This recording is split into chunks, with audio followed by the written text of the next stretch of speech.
Então, gente, como eu falei para vocês, essa aula vai ser apresentada pela Priscila, que ela é aluna de mestrado do curso de Tecnologia de Produtos e Processos. Então, esse tópico próximo é ela que vai ofertar para vocês. Então, Priscila, fica à vontade, a aula é sua. Tá joia. Obrigada. Então, primeiramente, bom dia, gente. Como a Raquel falou, meu nome é Priscila, sou aluna do mestrado de Tecnologia de Produtos e Processos e vou estar ministrando a aula de geometria e, mais para frente, a de isomeria de compostos de coordenação. E durante meu mestrado eu sou orientada pela Raquel.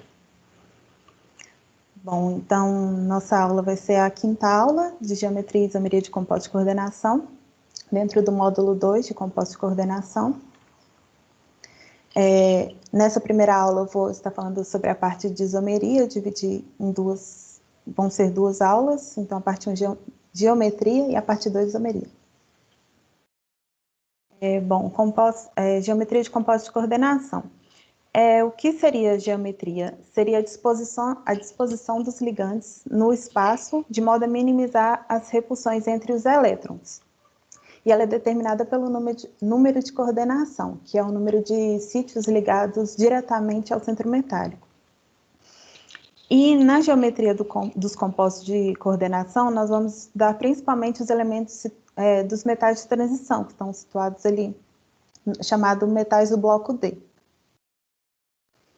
Bom, embora os ambientes de coordenação eles sejam frequentemente descritos em termos de geometrias regulares, na prática, eles são frequentemente distorcidos, fazendo com que ocorra uma aproximação da geometria regular. Aí, isso é causado por causa do efeito estérico e principalmente também diferenças dos comprimentos de ligação. E aqui eu coloquei um exemplo para essa parte.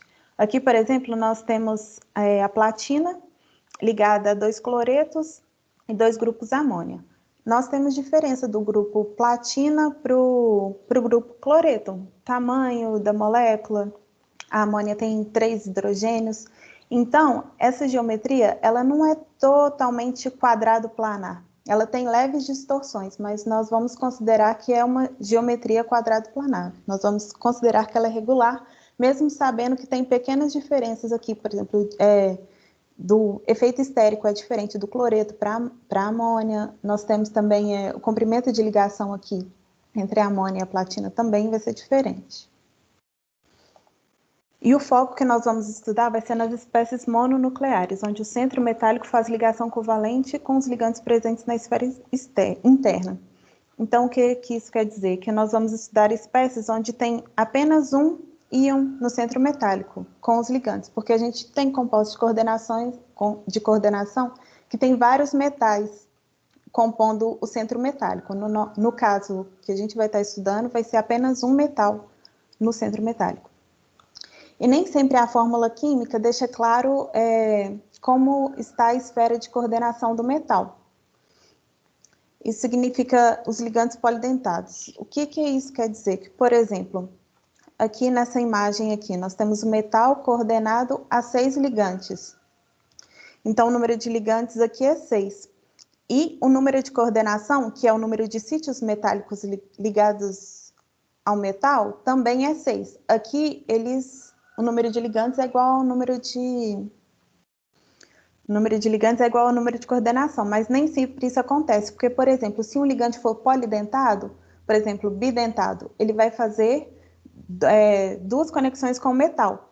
Então, com isso, o número de coordenação vai ser diferente do número de ligações.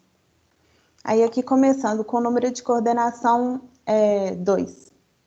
Para número de coordenação 2, a gente vai ter a geometria linear, que é essa geometria aqui que está nessas figuras, faz um ângulo aqui de 180 graus entre os ligantes, e o íon metálico fica no centro. Para esse tipo de geometria, tem poucos complexos que são conhecidos, eles geralmente são limitados a íons que têm a carga 1+, que são do grupo 11, ou para o mercúrio 2, e todos eles têm configuração D10. Só lembrando aqui, o grupo 11 aqui está composto pelo pelo cobre, a prata e o ouro. E o mercúrio, ele está aqui no 12, na coluna 12. E aqui eu coloquei alguns exemplos de geometria linear. Nós temos aqui a prata ligado a 3 amônias, formando aqui a geometria linear, é um íon. Aqui nós temos o mercúrio ligado a 2 cianetos. E aqui a gente tem o ouro ligado a trifenilfosfina, que aí no caso aqui o ouro ele vai estar coordenado com o fósforo, que está ligado a 3 grupos fenis. Lembrando aqui que a trifenilfosfina é essa molécula. Bom, para número de coordenação 3, a geometria que a gente vai ter é a geometria trigonal plana. Ela forma um ângulo de 120 graus entre os ligantes aqui no plano. E ela também é pouco comum, assim como o número de coordenação 2. E também é comum para os íons 1+ do grupo 11. E para o mercúrio também, o mercúrio 2. E todos também têm configuração D10. Aqui exemplos da geometria trigonal plana. Nós temos o ouro ligado também a trifenilfosfina, aqui no caso 3 moléculas de trifenilfosfina.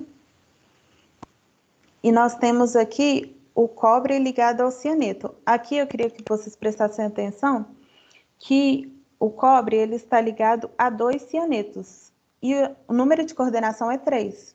Então é o que eu falei lá atrás. O número de coordenação aqui é diferente do número de ligantes. Nós temos 2 ligantes e o número de coordenação 3. Por que isso ocorre? Porque o cianeto ele pode coordenar tanto com o carbono quanto com o nitrogênio. Com isso ele é bidentado. Então, como eu disse, né, o número de ligantes diferente do número de coordenação. Então, a gente tem que prestar atenção nisso. E aqui exemplifica, né, o cobre ligado aqui a nitrogênio, carbono e carbono. E lembrando também que isso daqui uma curiosidade também, né? Isso daqui é um polímero de coordenação. Então, aqui a cadeia ela continua. Temos vários monômeros desse tipo aqui, repetindo aqui ao longo da cadeia.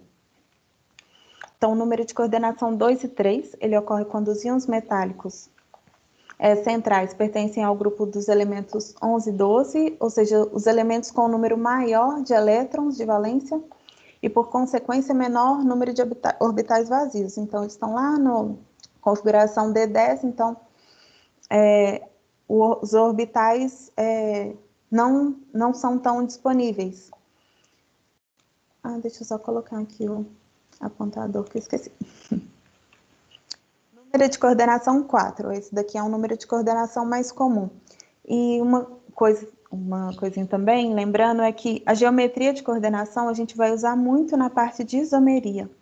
Principalmente o número de coordenação 4 e o número de coordenação 6.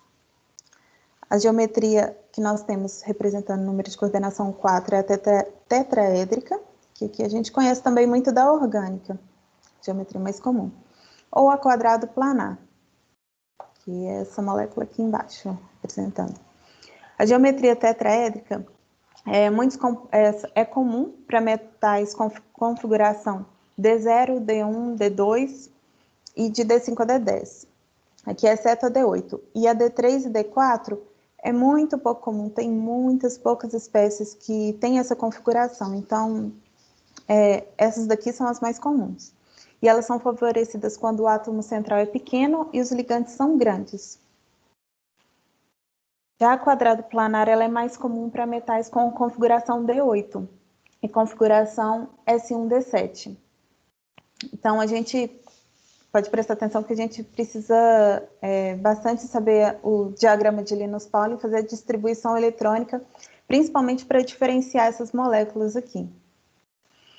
E também o complexo de níquel, ele pode ou não ser quadrado planar, dependendo do ligante. E aqui está uma exceção. Por exemplo, níquel ligado a brometo, ele é tetraédrico. Já o níquel ligado a 4 cianetos, ele é quadrado planar. Mas esse daqui é uma exceção para o níquel. aqui exemplos de geometria tetraédrica. Eu tenho aqui o ferro coordenado a 4 oxigênios, que é um íon complexo. Aqui eu tenho o cobre coordenado a 4 piridinas.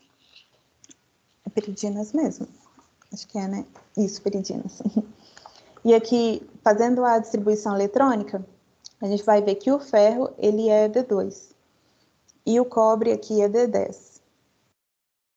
Já para a representação quadrado planar, aqui a gente tem a cisplatina, que é ligada, coordenada a 2 cloretos, ela é conhecida como cisplatina, é coordenada a 2 cloretos e 2 amônias. E se a gente for fazer a configuração eletrônica aqui para a distribuição eletrônica para a platina, a gente vai ver que ela é D8. Como eu falei lá no início, D8, quando a configuração é D8, ele é quadrado planar. E uma curiosidade aqui é que a cisplatina ela é utilizada para o tratamento de câncer. Já para número de coordenação igual a 5, a gente tem a pirâmide trigonal e a pirâmide de base quadrada, que é representada pelas duas moléculas. A pirâmide trigonal aqui, ela forma um ângulo de 90 graus e 120 graus aqui. A gente tem 120 graus aqui como se fosse na base e nas duas pontas coordenado na horizontal, né? Nós temos 3 moléculas aqui, na vertical tem 2 ligantes aqui coordenados. E na pirâmide de base quadrada, a diferença aqui vai ser dos ligantes vai ser de 90 graus. Lembrando que o íon metálico fica no centro. Ela é pouco comum. A diferença de energia entre essas duas estruturas ela é relativamente pequena. Então, isso quer dizer que em soluções com ligantes monodentados, esses complexos são altamente fluxionais. Eles contorcem em diferentes formas. Isso é chamado de pseudo-rotação de Berry. Isso significa que a pirâmide trigonal tem facilidade em se transformar, né, em pirâmide de base quadrada e fica trocando entre essas duas geometrias. Aí aqui eu coloquei um exemplo do níquel ligado a 5 ligantes cianetos, onde aqui eu tenho tanto a geometria pirâmide trigonal, como eu tenho a pirâmide de base quadrada. E isso ocorre porque, olha só, coloquei um exemplo aqui de como ocorre essa pseudo-rotação. Os ligantes aqui, eles são forçados aqui para baixo, né, na direção desses outros 2 aqui, e os outros 2 para cima. Com isso, forma a pirâmide de base quadrada.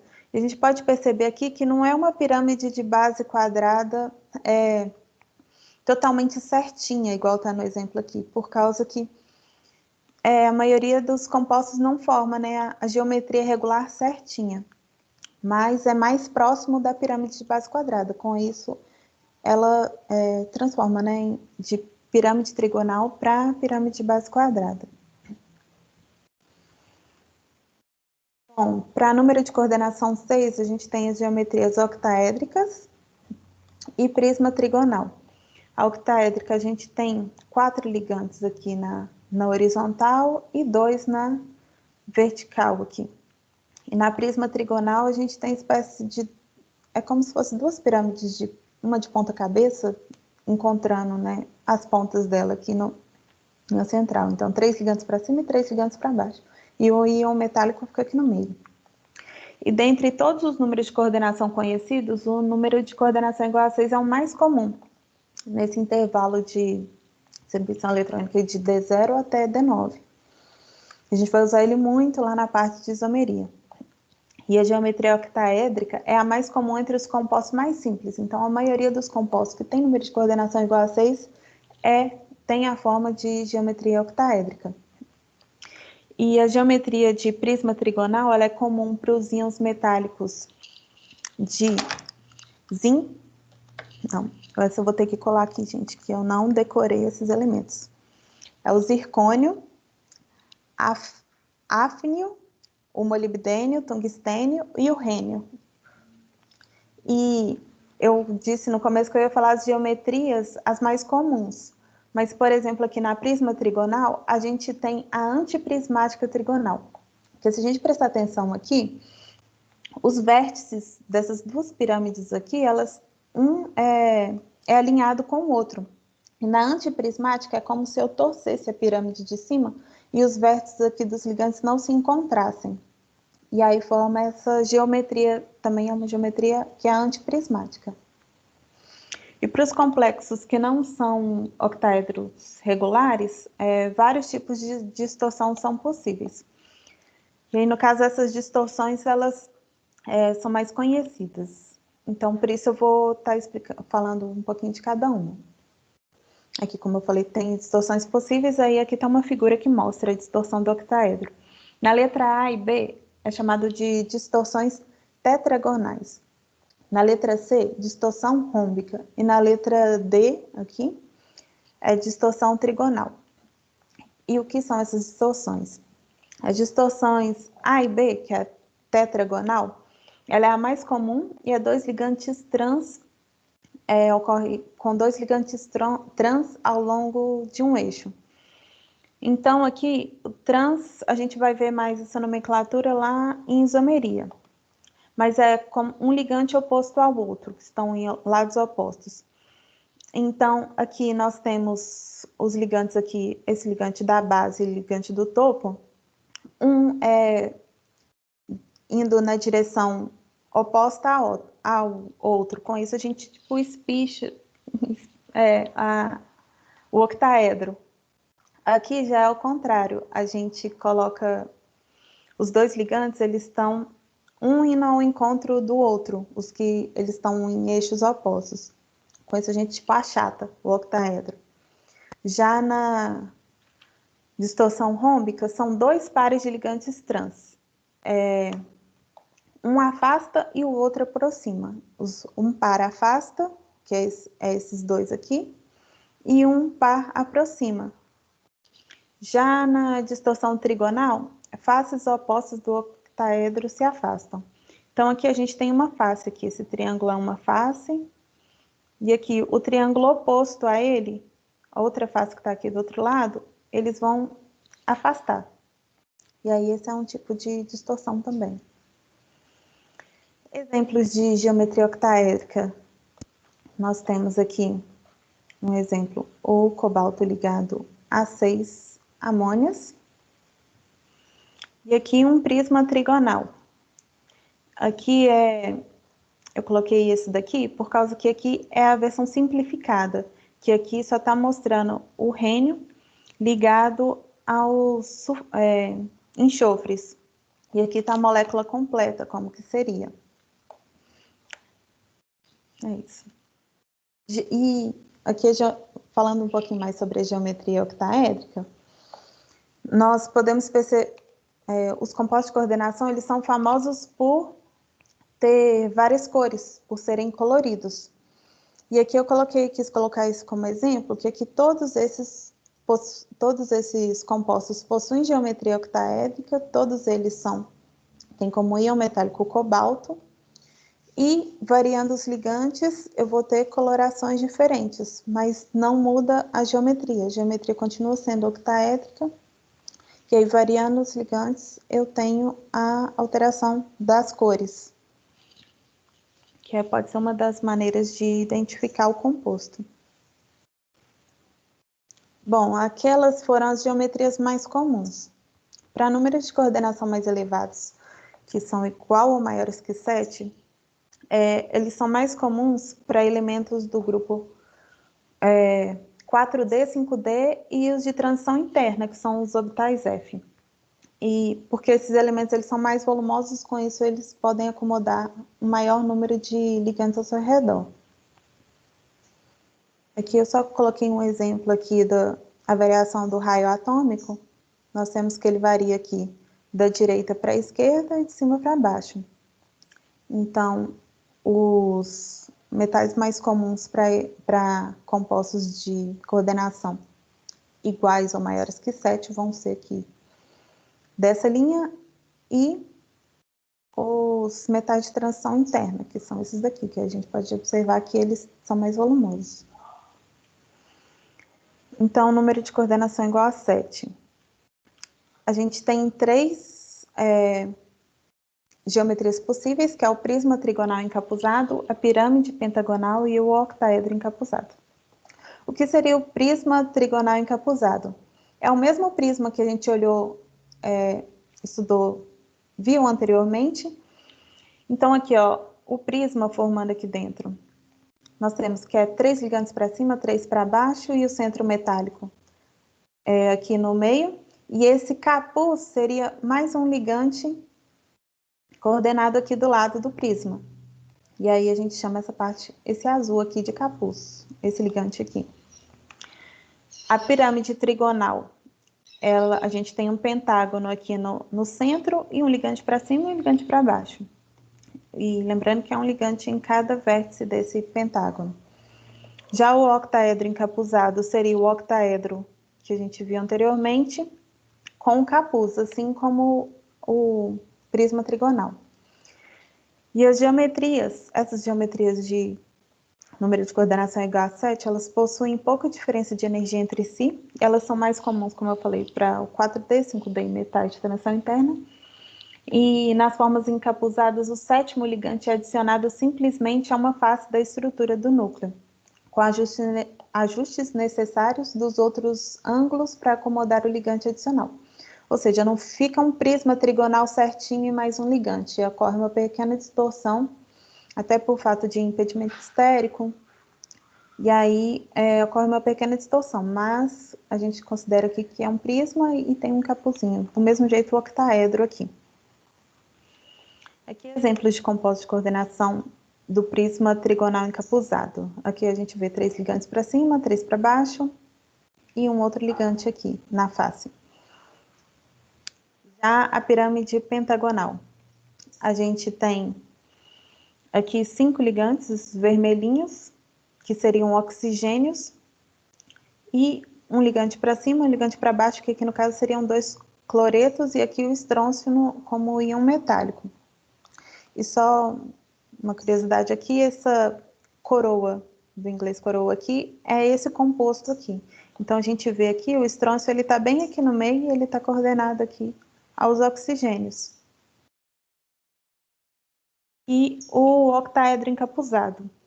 Aqui a gente tem os 4 elementos aqui, como se fossem os elementos ali da horizontal, e um para cima e um para baixo e um capuz. Aí a gente pode ver aqui que não forma um octaedro certinho, é mais difícil de visualizar, até porque tem distorção. A gente vê aqui que, por exemplo, a gente tem 4 cloretos aqui, e aqui o fósforo ligado a grupos metil.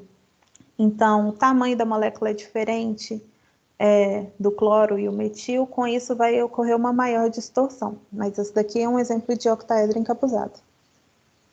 Número de coordenação igual a 8. A gente tem o antiprismático quadrado e o dodecaedro trigonal.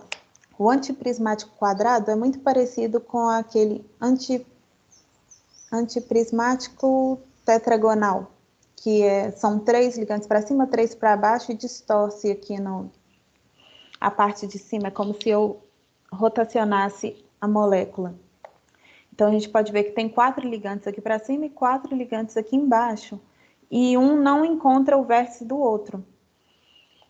Com isso, forma aqui como se fosse aqui um quadrado em cima e um quadrado embaixo. Aqui um vértice aqui, outro aqui, outro aqui, outro aqui. E eles não se encontram aqui com os ligantes de cima. Já o dodecaedro trigonal, ele tem aqui 8 moléculas espalhados aqui, lembrando sempre que o íon metálico ele está bem no centro aqui do dodecaedro, por exemplo, e do antiprismático, não está representado aqui, mas o íon metálico fica no centro. A octacoordenação ela é menos comum com metais de transição da primeira fileira, porque o raio atômico ou iônico relativamente maior pode acomodar melhor tantos ligantes. Então, o raio atômico, esses compostos aqui, eles precisam de moléculas com raio atômico melhor para acomodar mais ligantes. E ela pode ocorrer quando não há rigidez estereoquímica, ou seja, a diferença de energia para esses dois aqui também é pequena. Então, um antiprismático quadrado pode tornar um dodecaedro trigonal. E aí, com isso, assume os dois tipos de geometria, a molécula. E também a gente tem a geometria cúbica, mas só que ela é muito rara. Por exemplo, aqui para o césio, ligado ao cloreto, aqui eu coloquei em exemplo. Aqui a gente tem 8 átomos de cloreto, cada um na face de um cubo, e o césio no meio. Só que isso daqui tem uma energia muito alta para ficar estável nessa posição. Aqui a repulsão, né, entre os cloretos aqui é muito grande, então é mais, como que eu posso dizer? É mais estável se eles fossem na forma antiprismática quadrada. Esse cloreto não ficar aqui no mesmo vértice que esse, mas o cloreto ficar aqui no meio. Tem menor impedimento. E aqui exemplos de antiprismático quadrado, a gente tem o nióbio ligado a oxalato e o dodecaedro trigonal. Aqui esse daqui é o ítrio, esse elemento metálico aqui. A gente pode ver aqui o antiprismático quadrado aqui. A gente tem o nióbio aqui ligado aos oxigênios do oxalato e aqui o dodecaedro ligado também às moléculas, aqui está representado de oxigênio. Número de coordenação igual ou maior que 9. Os átomos e íons particularmente são formados por átomos e íons maiores, particularmente do grupo F, e tendem a formar complexos com número de coordenação mais elevados, porque eles podem hospedar mais número de ligantes, por ter um raio maior. E para número de coordenação igual a 9, a prisma trigonal tri-encapuzada é o único arranjo regular de átomos doadores já observados. Aqui está um exemplo. A gente pode observar que o íon metálico fica aqui no meio. E o prisma trigonal está aqui, que a gente pode ver aqui, de azulzinho. E os capuzes, não sei como que é o plural, mas o capuz está aqui, um capuz nessa face, um capuz nessa face e um capuz aqui nessa face. E é sempre perigoso tirar conclusões com base na inexistência dos tipos de estruturas com número de coordenação maior que 9. Mas a partir dos dados disponíveis no momento, parece que o número de coordenação igual ou maior que 10 geralmente é confinado aos íons metálicos do bloco F. Então, para o bloco D não é observado número de coordenação igual ou maior que 10. E aqui eu coloquei um resuminho com o número de coordenação e o arranjo dos átomos doadores em torno do centro metálico. Então, número de coordenação igual a 2, a gente tem qual geometria? Linear. Número de coordenação igual a 3, trigonal plana. Número de coordenação igual a 4, tetraédrica, quadrado planar. Número de coordenação igual a 5, pirâmide trigonal, pirâmide de base quadrada. Número de coordenação igual a 6, a octaédrica e a prisma trigonal. A 7, número de coordenação igual a 7, prisma trigonal encapuzado, pirâmide trigonal, octaedro encapuzado. Número de coordenação igual a 8, antiprismática quadrada, dodecaedro trigonal. E o prisma trigonal tri-encapuzado. Gente, se tem alguma dúvida, posso continuar? Agora eu vou passar exemplos de como achar a geometria. Alguém quer falar alguma coisa? Eu falei muito rápido.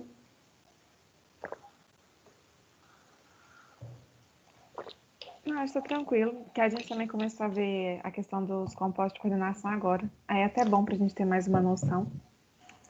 Então tá, jóia. Então vou continuar aqui com o exemplo. Aqui eu fiz um esqueminha de como encontrar a geometria de um composto de coordenação a partir da fórmula estrutural. Então, primeiro a gente vai identificar qual que é o metal e qual que é o ligante da esfera interna de coordenação. Lembrando que a esfera interna são os ligantes que estão diretamente ligados ao íon metálico. Depois a gente vai encontrar o número de oxidação, que é o NOx, e a configuração eletrônica do íon metálico. Depois, o número de ligantes da estrutura. E aí a gente vai observar se ele é monodentado, bidentado, tridentado, enfim, polidentado. e o número de coordenação. E aí a gente sempre tem que lembrar que o número de coordenação é diferente do número de ligantes na estrutura, que para ligantes polidentados, o número de coordenação, o número de ligantes vai ser menor que o número de coordenação. Aí que eu coloquei um exemplo do cloreto de diamino prata 1. Então, aqui, primeiro a gente vai identificar o metal e os ligantes da esfera de coordenação interna. Então, como metal, a gente tem quem? A prata e ligante a amônia. Número de oxidação, que é o NOx, e a configuração eletrônica do íon metálico central. Então, a gente tem a prata, que a gente não sabe o NOx dela. A amônia, o NOx, a gente sabe que ela vale 0, a carga dela é 0, e cloreto vale -1. Então, aqui X, né, mais 2 vezes 0 da amônia, mais -1 do cloreto é igual a 0, por causa que aqui eu tenho um composto de coordenação neutro. Então, a gente vai achar aqui o NOx da prata é igual a +1. Aí, a gente precisa de fazer a distribuição eletrônica da prata, então. A gente vai precisar lá da tabela periódica. A prata aqui está no 11, né? No grupo 11. E aí, fazendo a distribuição eletrônica, a gente tem aqui, utilizando os gases nobres, a gente tem aqui o criptônio. E aí, então, é a configuração do criptônio mais aqui a S5, né? Que aqui a gente tem o hidrogênio S1, aqui o lítio 2, 3, 4, 5, a linha 5. E o D9, que aqui a gente tem, aí vai ser aqui 5S1, 5S2, 4D1, 4D2, 4D3, 4D4, até aqui que é 4D9. Só que a gente tem que lembrar que, não sei se vocês viram isso lá na química fundamental, que para esse tipo de configuração aqui, é mais estável a configuração ser 5S1, 4D10, e não 5S2, 4D9.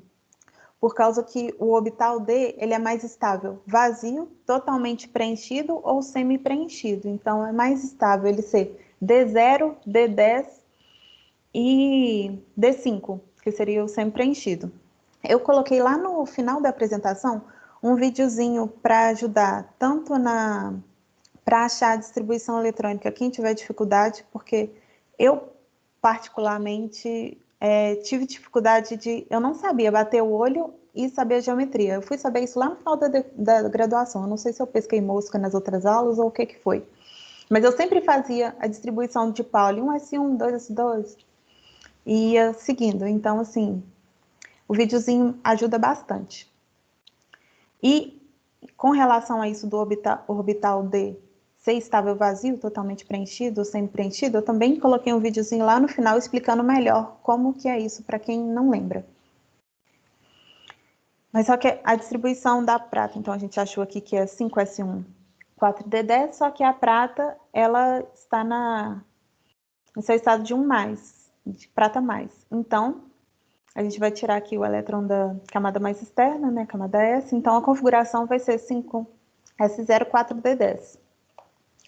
Número de ligantes, então a gente vai observar o tipo de ligante, mono, bi, tri, dentado, polidentado.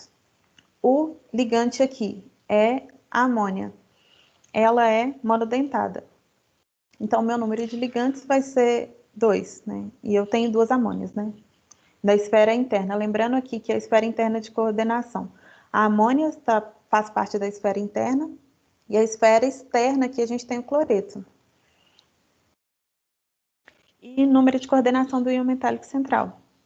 Como a amônia é monodentada, nesse caso, o número de coordenação vai ser igual ao número de ligantes. Então, o número de coordenação é igual a 2. E a única geometria que a gente tem possível para número de coordenação igual a 2 vai ser a geometria linear. Deu para entender, gente? Um exemplinho da como que seria, né? Conseguiram entender esse exemplo? Você pode repetir, fazendo favor? Posso. Desde o comecinho? Não, é só essa questão mesmo da geometria. Qual questão da geometria? Não, pode começar do começo, acho melhor, para entender. Pode voltar? Eu vou dar mais 2 exemplos para frente, que realmente é muita coisa para ir fazendo, mas com o tempo a gente pega. Mas eu também depois. Você vai passar o vídeo, pelo menos aquele link, porque eu fiquei interessada nisso. Sim, porque não. eu também faço a distribuição pela. Aham, pela 1S2, S2. É, Sim, eu fui aprender isso. Minha orientadora de TCC bateu o olho assim e falou assim: a Priscila, a distribuição eletrônica que eu precisava de uma molécula do nióbio é essa. Eu tô assim, gente, como que você sabe isso de cor só olhando na tabela? Aí que eu fui descobrir que tinha jeito. que ótimo. Ah, é. Então, vocês vão ser privilegiados, saber isso antes. Mas aqui, então, vou voltar aqui. Identificar o metal e o ligante da esfera de coordenação interna. Então, a gente entende que o metal aqui é a prata e o ligante é a amônia. O NOx e a configuração eletrônica do íon do átomo central. Como que a gente vai fazer? A prata, para achar o NOx, a gente vai pegar a prata que a gente não sabe qual que é a carga dela. A gente vai pegar o grupo amônia, que a carga dele é 0, e o cloreto, que é -1. E aqui, como é uma estrutura que não tem carga, que a gente é composta por um ânion e um cátion, então a carga final da estrutura é 0, porque aqui esse íon complexo aqui, a carga dele é +1 e o cloro -1, então, juntando tudo, a carga é 0. Então, como a carga aqui é 0, aí eu vou fazer a prata mais 2 vezes 0 da amônia, que não tem carga, mais a carga do cloreto, que é -1, aí a gente acha a carga da prata, que é +1. Distribuição eletrônica. Então, vamos lá. A gente vai na tabela. Primeiro, a gente vai pegar aqui a gente pega o átomo como fala? O gás nobre. Para servir aqui, a gente pega a configuração dele. Qual que vai ser a configuração dele? A configuração... Só um minuto, Pri. A gente pega o gás nobre anterior, do período Isso. anterior do átomo que a gente quer fazer a configuração eletrônica. E essa configuração é chamada de cerne de gás nobre. Então, a gente pega, por exemplo, qualquer átomo da família do período, do quinto período, qualquer um desses átomos do quinto período vai ter a configuração do criptônio seguido da configuração eletrônica do seu nível. Isso. Então, a gente pega a configuração eletrônica do criptônio. E depois dela, a gente vai contar aqui. Essas 2 colunas aqui são do grupo S. Então, aqui a gente tem um S1, aí se for olhar aqui, um S2, 2S2. Pri, posso te ajudar nisso? Pode. Tô embolando, né? É porque, gente, assim, todo mundo da tabela periódica que pertence à mesma família, geralmente ele acaba num orbital específico. Todo mundo que é metal de transição interna, ou todo mundo que é metal de transição, tem a mesma configuração acabada em D. Então, todo mundo que está rosinha na tabela periódica acaba em D. Toda a configuração eletrônica dos rosinhas aqui, que são os metais de transição, acabam em D. Todo mundo que é verdinho, que são os metais alcalinos terrosos, tem a configuração eletrônica acabada em S. Todo mundo que é amarelinho, que são os nossos ametais, eles têm a configuração acabada em P. E lá os metais de transição interna têm a configuração eletrônica acabada em F. Todo mundo é assim, não tem nenhuma exceção. Então, quando ela fala que os metais alcalinos terrosos são do grupo S, não é que eles são do grupo S, eles acabam em configuração S. E aí é muito fácil a gente saber quantos elétrons tem nesse último orbital. Eu vou só abrir um quadro aqui, Pri, posso? Pode. E aí depois você retorna a sua apresentação. Só para mostrar isso para eles de maneira mais clara. Deixa eu ver aqui. Eu não acho que eu não consigo, porque... agora acho que eu consigo. Espera. acho que como você estava apresentando, eu não consigo Você mais. quer que eu tiro? Tirei para mim, por favor. Saiu. Ok. Vamos ver. Acho que sim, agora eu consegui. Eu vou só colocar um quadro branco aqui para eles, porque isso é muito importante mesmo, acaba Sim. que Ajuda muito. o quadro branco não apareceu ainda não, né? Ainda não, tá preto. Tá, então deixa eu aparecer também, porque aí fica mais fácil, né? Agora apareceu, não apareceu? Apareceu. Agora temos que ter fé que minha tabela periódica vai ficar algo. Eu tenho tabela periódica na minha apresentação, ó, aberta. Não precisa não, pode deixar aqui assim. Lá vai, hein? Pronto. Então, todo mundo que está aqui acaba em S, todo mundo que está aqui acaba em P, todo mundo que está aqui acaba em D, e todo mundo que está aqui embaixo, os metais de transição interna, acaba em F. E até uma curiosidade, todo mundo acha que os metais de transição interna são chamados de metais de transição interna, não sei se vocês sabem isso, porque eles estão escondidos aqui. Não é nada disso. Eles são chamados de metais de transição interna porque o orbital F, que é um orbital exterior a um orbital D, por exemplo, né? Porque a gente sabe, segundo os números quânticos, a gente tem S, P, D, F. Então, F é de maior energia do que o orbital D. E a gente preenchendo os elétrons, aqui todos esses átomos, eles têm um orbital F preenchido anteriormente a um orbital D. Então, por isso que eles são chamados de metal de transição interna, porque os orbitais F estão lá mais internos do que os orbitais D. E isso é uma peculiaridade, porque o orbital F é de maior energia. Então tá, então todo mundo está aqui. Os representativos, então, acabam em SP, os de transição acabam em D ou F. A gente tem 7 períodos da tabela periódica. 1, 2, 3, 4, 5, 6, 7. Aqui eu tenho o número da minha família, né? 1, 2, por exemplo. Então, independente do meu elemento, eu nem preciso saber o elemento. Todo mundo que está aqui, ó, nessa bolinha aqui, ó, no segundo período, ele vai acabar com a configuração 2S1, porque ele está no segundo período, no primeiro elemento aqui, ou seja, na primeira família, e acaba em S, então 2S1. Quem está aqui, ó, eu não preciso nem saber. Vou pegar aqui no terceiro período, por exemplo. Aqui na quinta família, eu tenho certeza que esse elemento, ele vai acabar em 3P5. Professora, Oi. você vai até me bater do que eu vou te perguntar, só que eu sempre esqueço. Por que tem alguns, por exemplo, alguns elementos, acho que é até do D, que acaba em D, que às vezes, por exemplo, apesar da última camada dele ser a quarta, por exemplo, no quarto período, aí, por exemplo, fica 4S2, 3D10. Por que aparecem esses números na frente? Eu sempre esqueço. Tipo assim, ele termina na quarta camada. Só que aí a configuração dele fica assim, 4S2, 3D10. Aí o 3 vem depois do 4. Mas isso é difícil mesmo, sabe? A gente às vezes engole isso pelo diagrama de Linus Pauling e fica sempre com essa dúvida, né? Fala assim, mas tá, por que é assim, né? Mas vamos considerar. Porque quando a gente aprende números quânticos lá na química fundamental, a gente vê que quanto maior o número quântico principal, maior a energia e mais externo está. Então a gente aprende o quê? A gente aprende o N1, N2, N3 e N4, né? A gente aprende isso. 1, 2, 3, 4. E aí a gente sabe que, de acordo com o número quântico, aqui só tem o S, aqui só tem o S e o P, aqui tem o S, o P e o D, aqui tem S, P, D e F.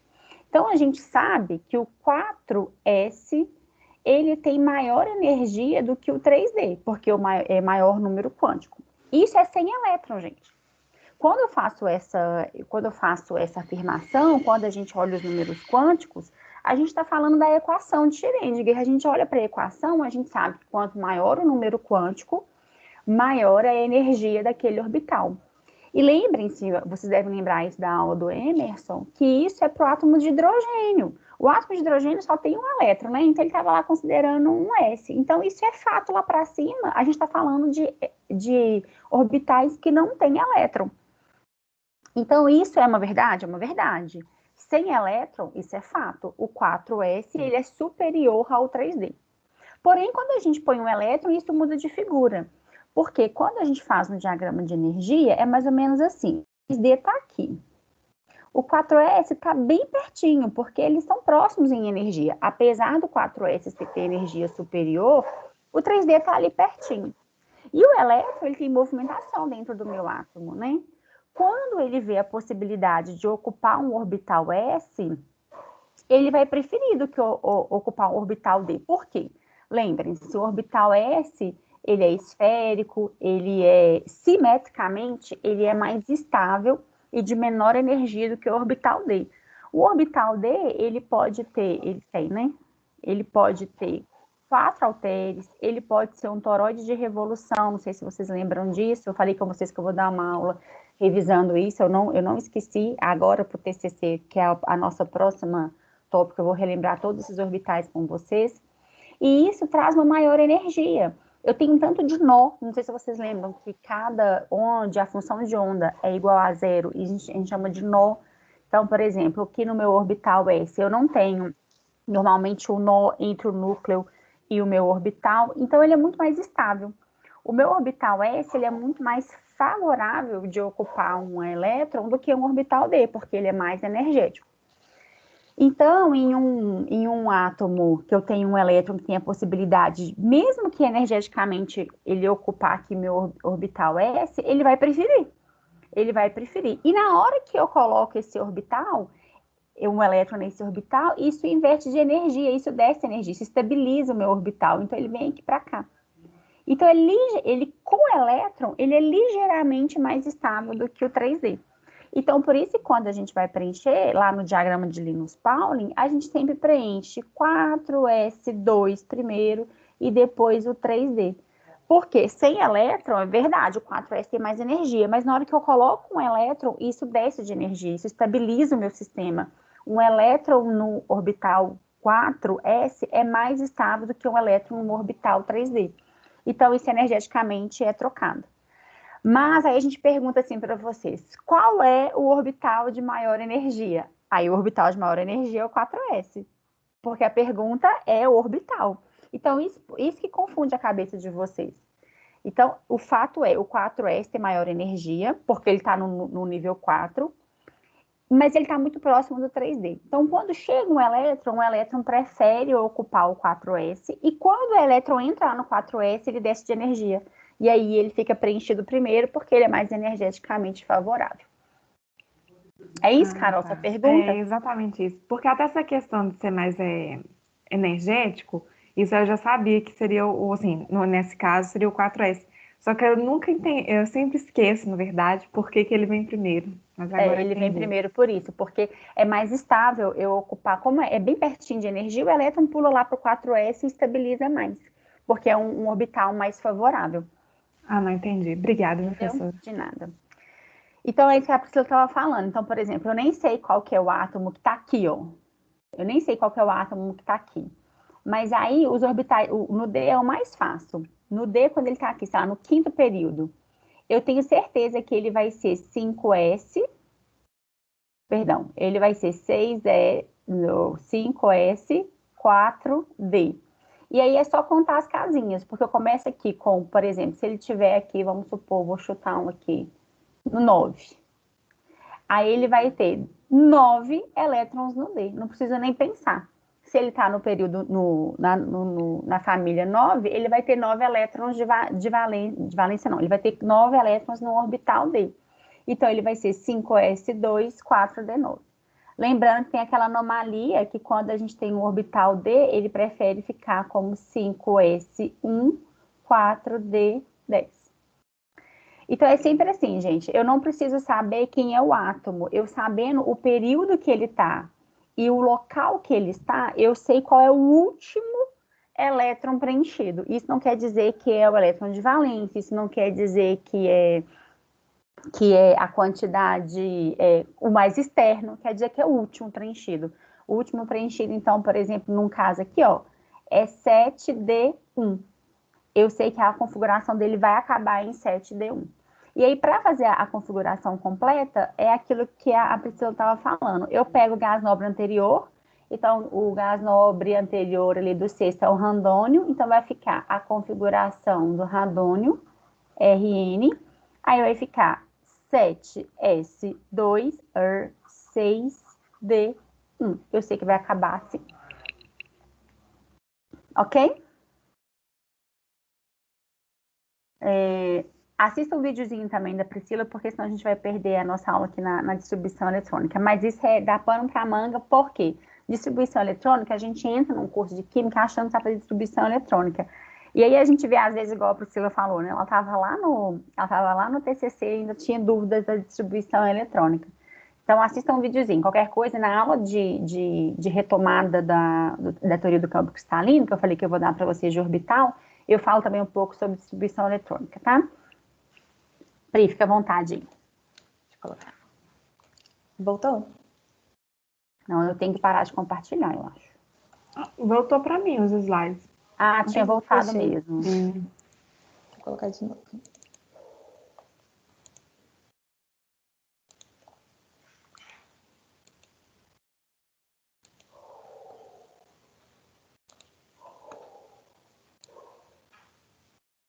Agora voltou? Voltou. Voltou.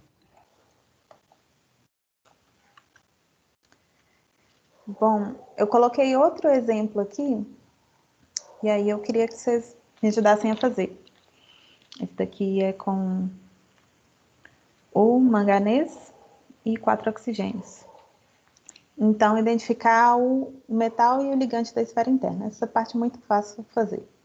O metal é o manganês, né? E o ligante da esfera interna é o oxigênio, até porque a gente aqui tem um íon complexo, não tem o contra-íon. O número de oxidação e configuração eletrônica do íon metálico. Aí eu queria que vocês fizessem. Vocês conseguem fazer rapidinho?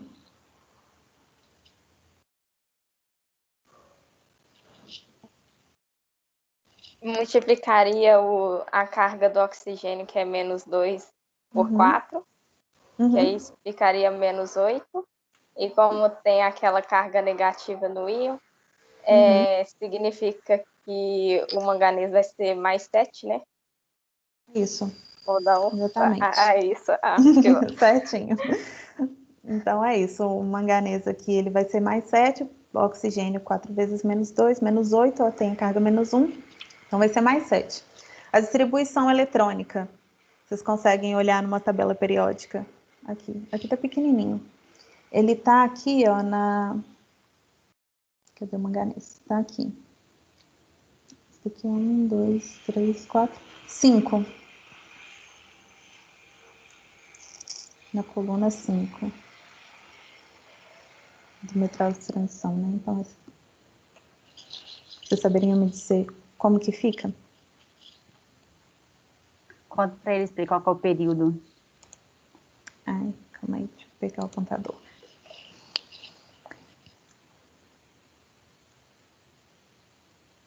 Quarto período.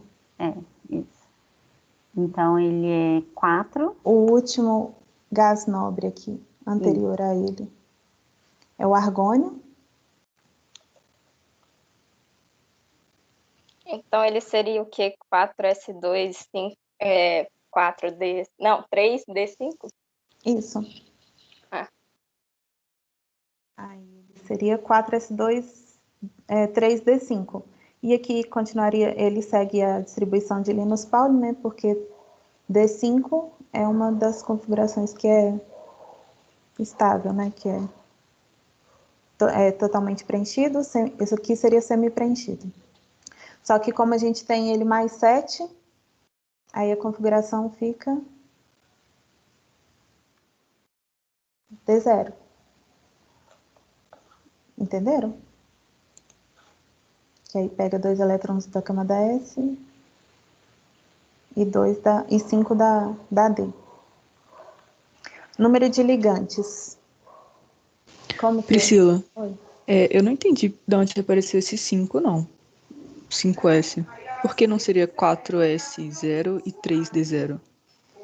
Eu escrevi errado, Ela desculpa. não. escreveu errado. Tá bom. Foi mal. Não percebi isso. Mas é 4. Tá, gente? É 4 e 3. Ah, não, tranquilo. E o número de ligantes seria qual? Qual tipo de ligante e qual o número de ligantes? Os 4 oxigênios e monovalente? Isso. Monodentado. Isso, monodentado. Isso. E como ele é monodentado, o número de coordenação vai ser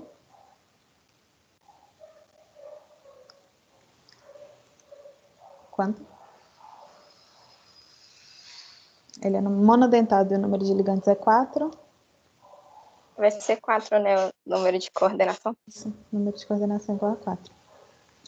E quais são as geometrias possíveis para número de coordenação igual a 4? Vocês lembram? Tem duas possíveis. Tetraédrica. E?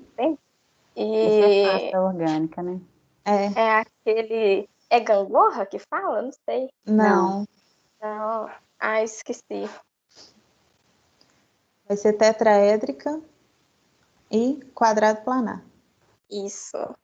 Nossa, viajei aqui. Não, sem problemas. E vai ser qual geometria delas vai ser, no caso desse complexo? Tetraédrica ou quadrado planar? Deixa eu só fazer uma consideração sobre isso, para aproveitar aqui. Que é o seguinte, a gente aprende lá na orgânica, né, que quando tem o número de coordenação igual a 4, a geometria mais estável é aquela tetraédrica. Porque qual que é a distância, vocês lembram, gente, entre átomos que estão em tetraedro? Quanto que vale a distância? 109? Oi? Desculpa. É 109? Eu não sei. Exatamente, aproximadamente 109 graus. Quando eu olho um quadrado planar, ele tem a distância de 90 graus entre si, concorda? Porque eles estão ali num plano e estão a distância de 90 graus. Então, não é uma geometria muito favorecida, né? Porque a gente sabe que a tetraédrica ela é mais estável do que a quadrado planar. De fato, a quadrado planar, ela é uma exceção, né? Ela é um caso peculiar e ela só acontece para átomos e íons que tenham a configuração D8 ou S1D7. Então, é uma exceção mesmo. Todo mundo que tem número de coordenação igual a 4 é tetraédrico, com exceção daqueles que estão lá com a configuração D8 ou S1D7. Então, viu o número de coordenação igual a 4, corre na tabela periódica, faz a distribuição eletrônica para decidir qual que vai ser a sua geometria. Obviamente, tem outros casos também, são casos de ligantes, como a Priscila falou, eu tenho uma exceção quando o níquel está com flúor, quando o níquel está com... e ela deu esse caso, mas aí a gente vai aprender isso lá para frente. Aqui agora é assim, olha para a distribuição eletrônica. Olhou a distribuição, ele é D8 ou S1D7, ele é quadrado planar, não é tetraédrico. Então, a geometria desse é? Qual? A configuração dele é D0.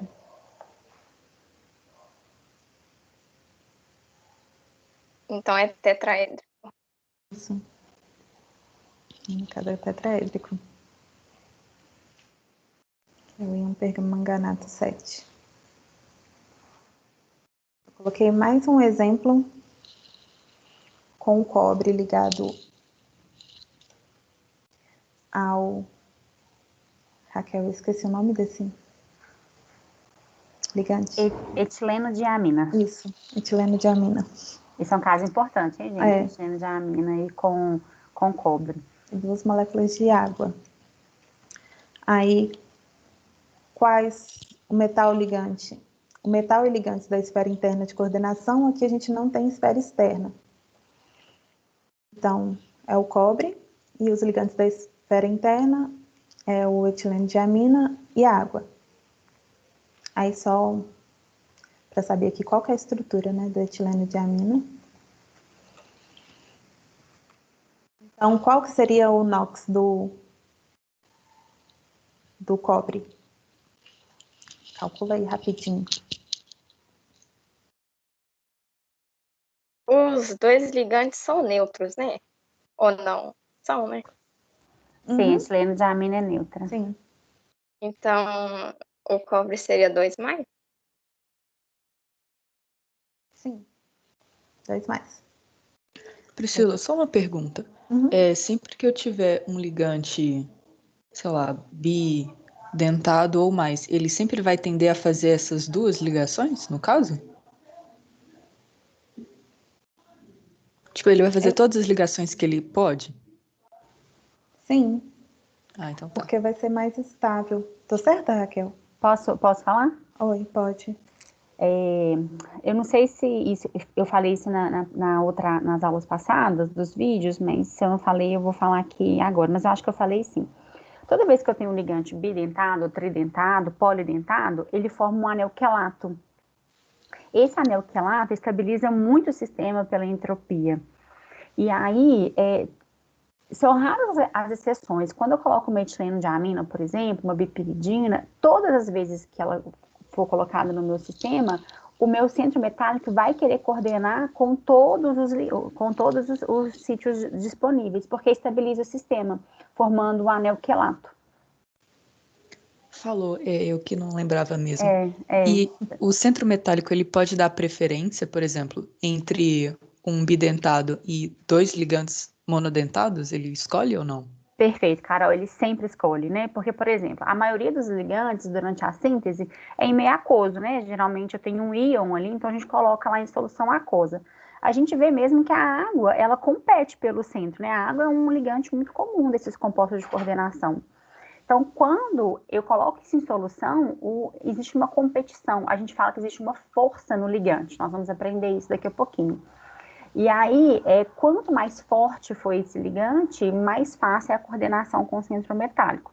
E com certeza os bidentados, tridentados e aí vai, os polidentados, eles são mais estáveis, então eles têm mais força do que os monodentados. Então há uma competição e geralmente eles ganham. Entendi, muito obrigada. De nada.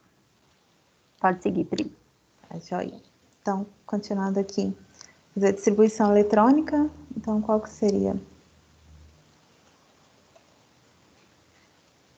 O cobre, ele está aqui.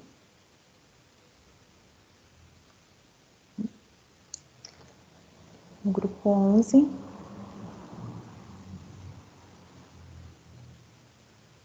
E aqui 1, 2, 3, 4. A família? Não, família não, é a... Como que chama, Raquel? Período. Período. Período 4.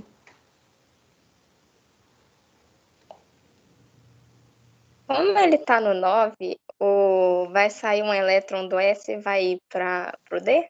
Que aí ficaria 4S1D10 ou não? Isso, exatamente.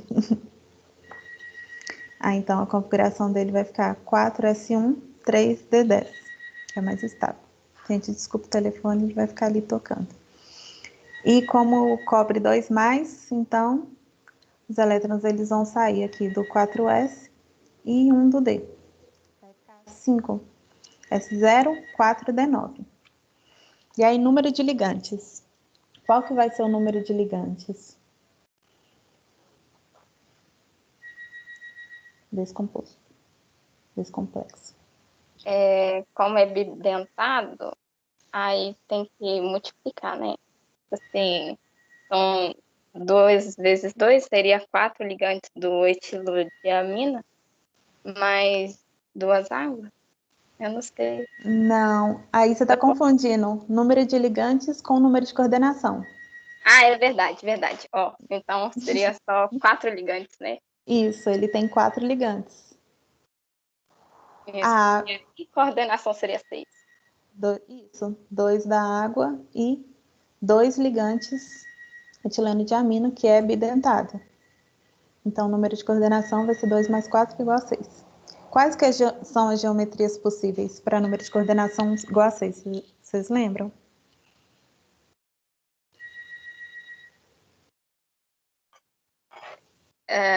Eu esqueci, mas eu acho que tem bipiramidal. Não, é 6. Não, acho que bipiramidal é 5, né? É bipirâmide trigonal. Isso. Essa daqui. Uhum. A gente vai ter geometrias possíveis octaédrica e prisma trigonal. E qual delas? Vocês lembram qual que é a diferença de octaédrica para prisma trigonal? Quanto que vai ser uma, quanto que vai ser outra? E qual que é a mais comum? Acho que octaédrica é mais comum, né? A octaédrica é mais comum.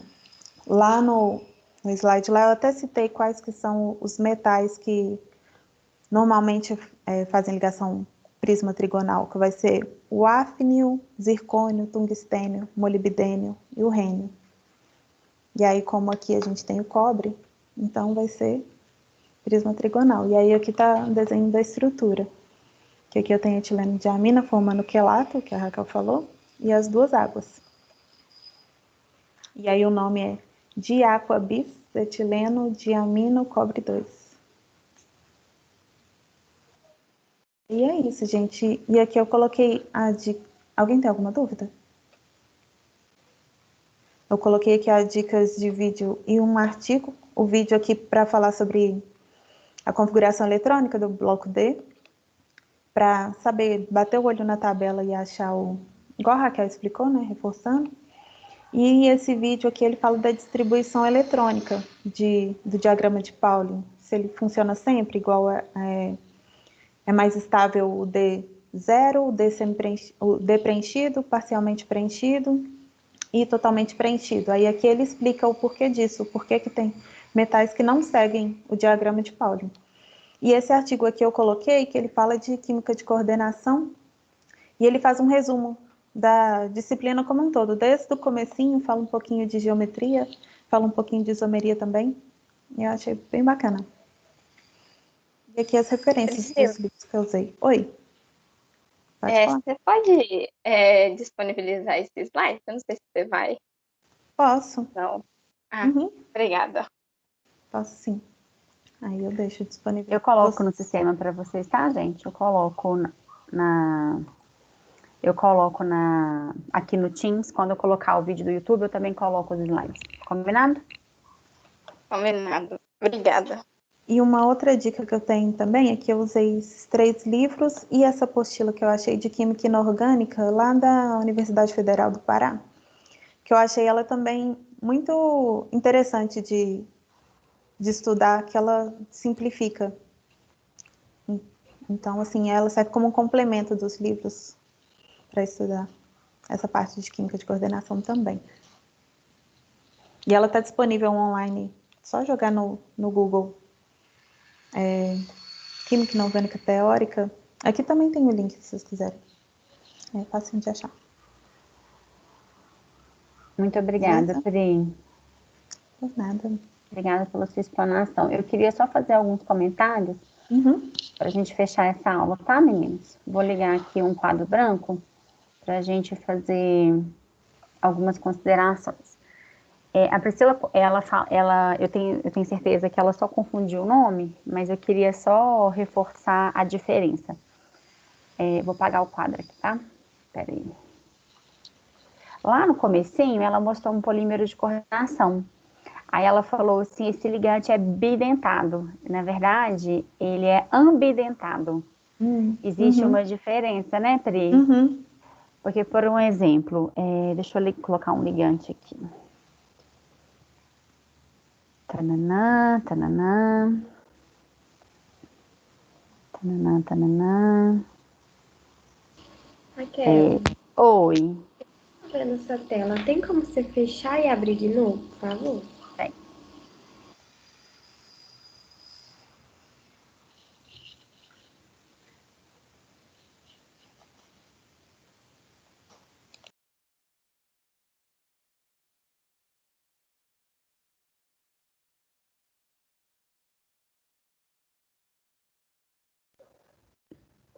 Apareceu de novo?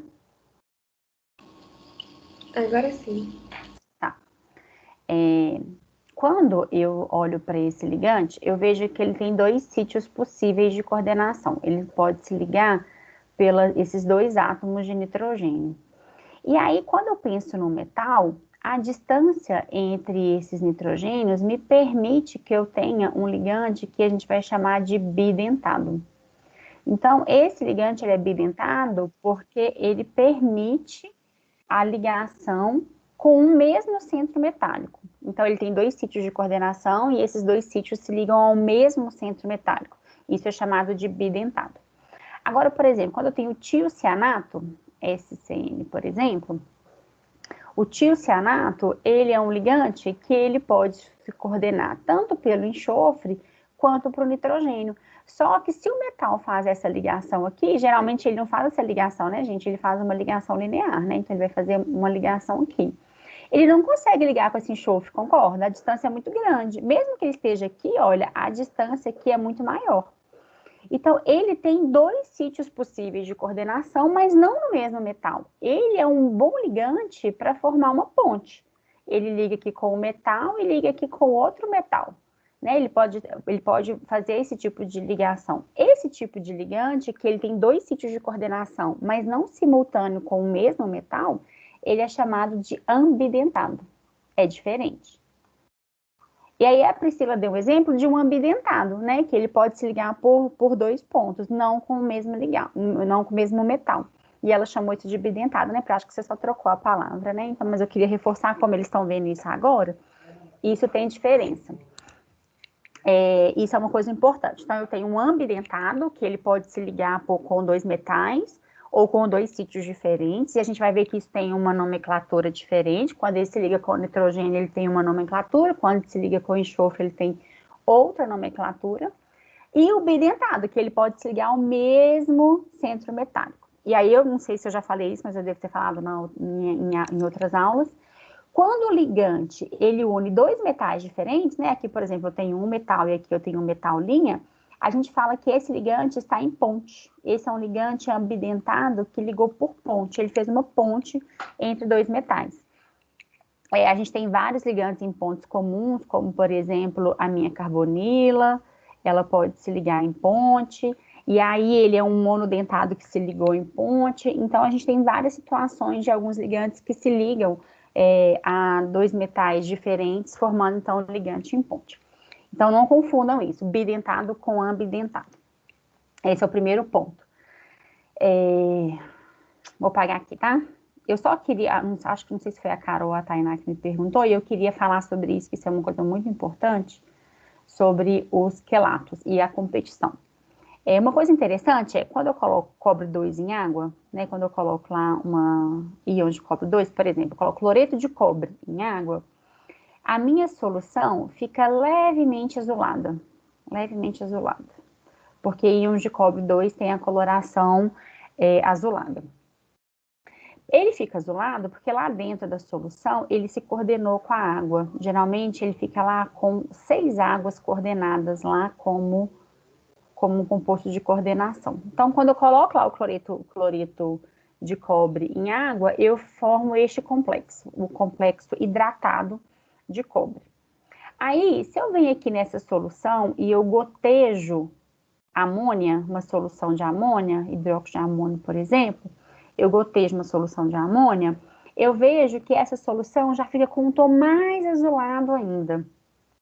Isso é um indício que houve uma reação química, né? A troca de coloração de uma solução é um indício que teve uma reação química. E, de fato, a água troca o ligante pela amônia. Então, forma lá o meu complexo de amônia. E aí, quando eu tô com essa solução e eu gotejo etileno de amina, né? A etileno de amina, vocês viram lá que é esse ligante, NH2, que é um ligante bidentado, a minha solução fica uma cor quase violácea, de tão escuro que fica. Como é que eu vou fazer um azul mais escuro aqui, hein? Vou tentar, assim, fica mais azul. O azul fica mais intenso, indicando uma nova reação. E aí, geralmente, ele se coordena com 3, né? Porque ele é bidentado. Então, ele se ligou lá com 3 etileno de amina. Isso é uma reação fácil. Se a gente estivesse tendo aula de laboratório, a gente faria isso na primeira aula de compostos de coordenação. A gente coloca uma solução de cloreto de cobre, goteja amônia, troca de cor, goteja etileno de amina, troca de cor, evidenciando a troca de ligantes. Então, sim, existe uma competição e isso depende da força de um ligante. E aí, quando eu vou medir isso em solução, eu vejo que eu vou chutar esses valores, tá, gente? Eu não sei, né? Eu só vou chutar a ordem de grandeza.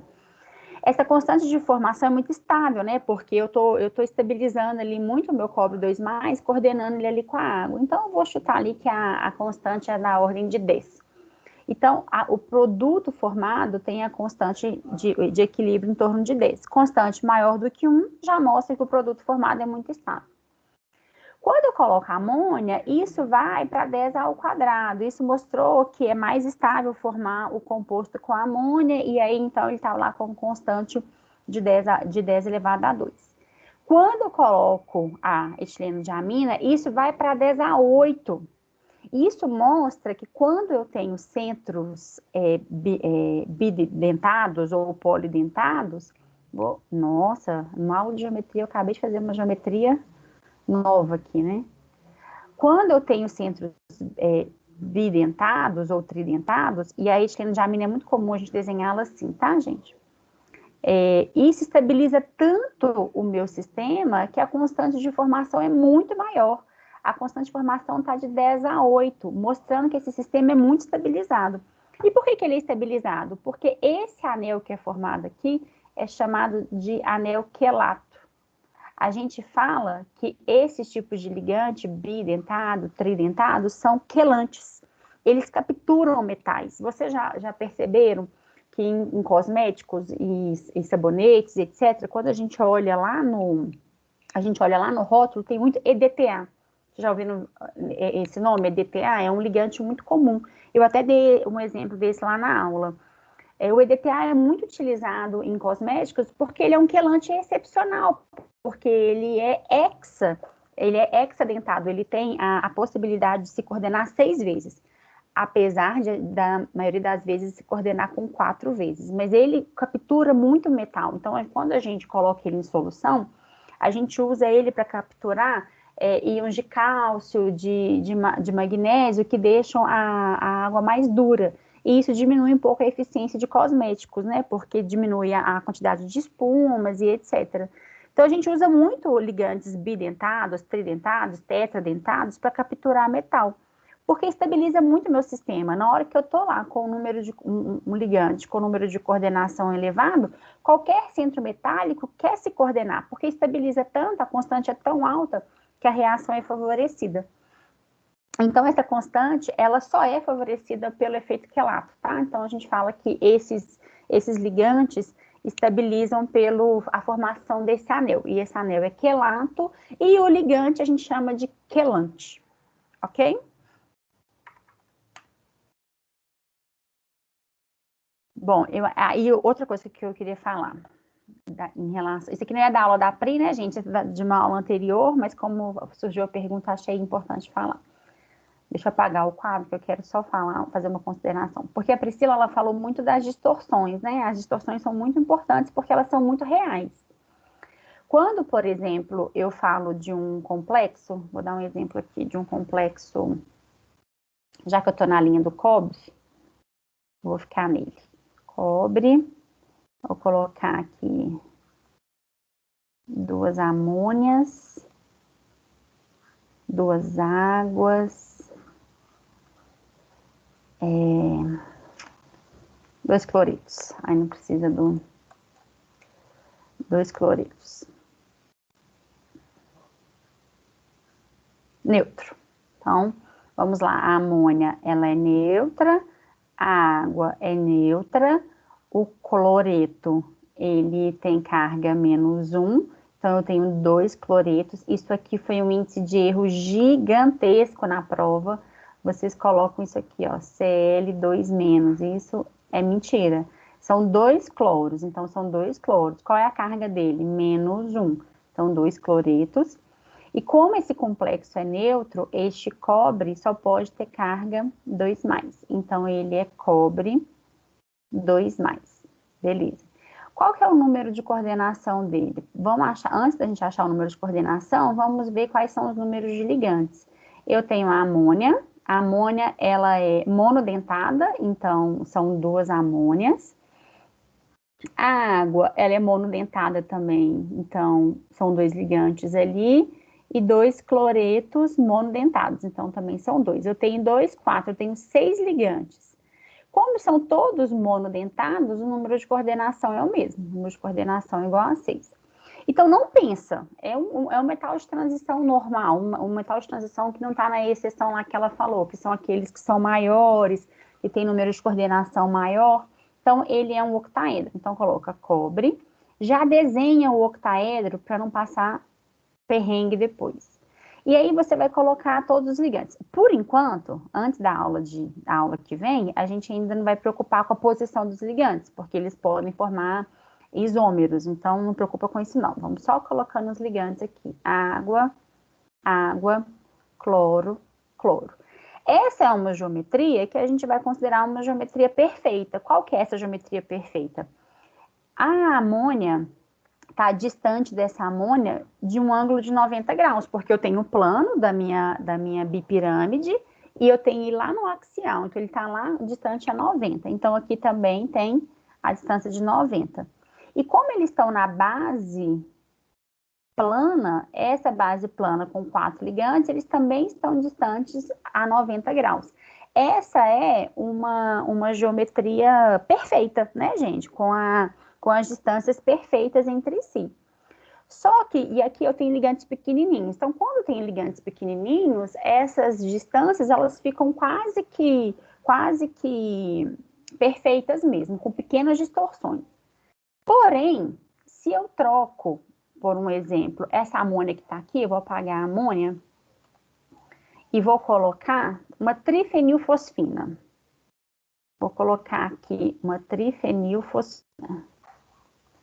A trifenilfosfina é um ligante muito comum, que são átomos de fósforo. Espero não me veja fazendo a bolinha, né, gente? Não usa mais. Mas tudo bem, eu sou old school.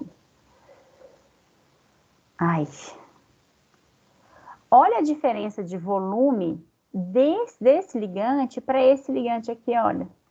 O hidrogênio é o menor átomo da tabela periódica, né? E o nitrogênio é um átomo pequenininho, então esse ligante ele é bem pequenininho. Quando eu substituo esse ligante aqui por ligantes volumosos, como por exemplo a trifenilfosfina, olha aqui já começa a ter o impedimento, né? Aqui, quando eu coloco um grupamento fenil aqui, isso aqui tem uma densidade eletrônica muito alta. Então, qual que é a tendência da minha geometria? Empurrar esses ligantes para fora aqui, para que esse ângulo seja com certeza maior do que 90 graus, para que todo mundo fique acomodado com menor repulsão possível. Então, eu não sei os ângulos certinhos, mas com certeza este ângulo entre os cloretos vai ser menor do que 90 graus. E com certeza esse entre a trifenilfosfina vai ser muito maior do que 90 graus, porque eles têm que afastar um do outro para caber 2 trifenilfosfinas, que são ligantes muito grandes. Então, a distorção vem daí. A distorção vem de acordo com o ligante. Ah, Raquel, mas eu não vou saber isso. Não, não tem que saber.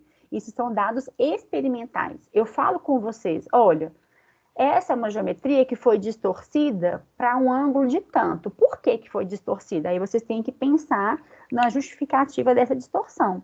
Mas quando a gente não estiver falando de distorção, organiza esses átomos na geometria perfeita, num tetraedro perfeito, numa bipirâmide trigonal perfeita, num octaedro perfeito.